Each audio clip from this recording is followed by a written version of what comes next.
prvýkrát a dúfam, že ma to nejak posilní. Že nájdem si tu nové priateľstva. Očakávania, relax a dodávať seba iným.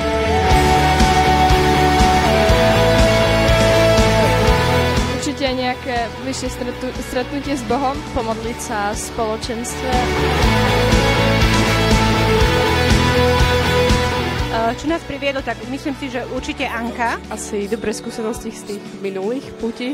Služba lásky. Ma priviedli jej priatelia, pretože chcem s nimi stráviť pekný čas. A takisto aj toto miesto ma veľmi naplňa.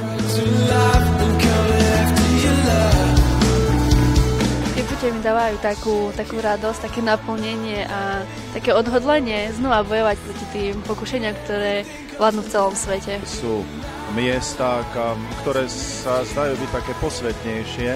Sú miesta, ktoré nejakým spôsobom vytvárajú určitú ponuku. Je to taká formácia do života a spoznávanie jednak seba samej aj druhých a predovšetkým hľadanie Boha.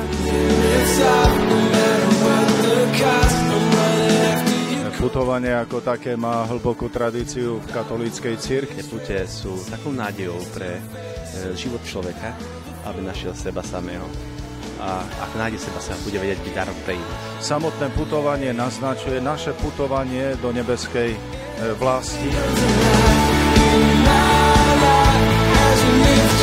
Čo ma tak potešilo, oslovilo, tak bolo to množstvo ľudí a ľudia, ktorí sú s úsmevom, ľudia, ktorí sú tu a pretože oni sami chcú.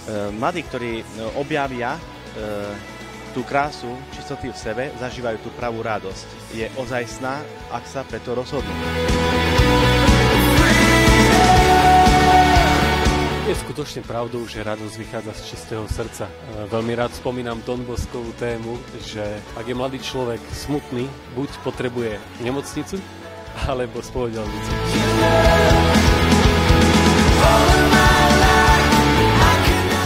Uvedomila, že vzťah s otcom je dôležité. Mne sa páčilo to, ako má otec odovzdávať to proroctvo ďalej a vlastne tak bude ten syn aj dobrým otcom.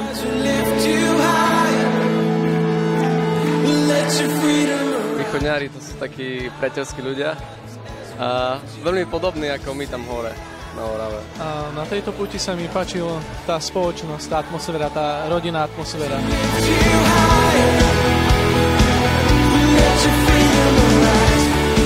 V živote ide o viac, ide o lásku a tá je najhlbšie vložená v našom srdci. A čím viac budem milovať Boha, a tým viac budem milovať seba správne aj druhých ľudí. Lebo toto z pohľadu mamy je nebo na zemi pre deti. Veľmi pekne to vyjadril Benedikt XVI, keď povedal, že milovať znamená slúžiť. Ak je toto púť, kde hovoríme o láske a o vzťahoch, tak videl by som také praktické uživotnenie aj práve v službe vo farnosti. Potrebujeme pre všetkým pochopiť toho vedľa seba. Prísť domov a viac počúvať, ako rozprávať. Vždy, keď mladý človek odchádza povzbudený, myslím, že má veľkú túžbu zmeniť svet. A skončí to pri tom, že nezmenil seba.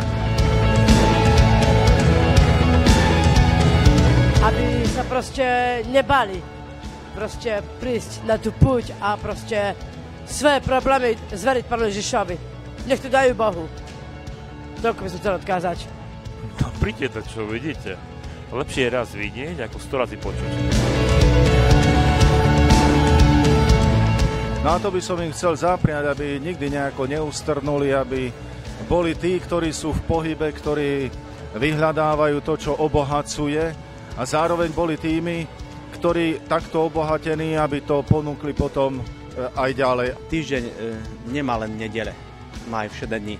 A človek, ktorý chcel by zažiť vo viere len nedele, len tie emocionálne radosti, v podstate sa stáva, že celý týždeň má depresie, kedy príde nedeľa. Hej? A preto je dôležité, aby sme sa naučili rozmeniť do všedného dňa, čiže žiť radosť všedného dňa.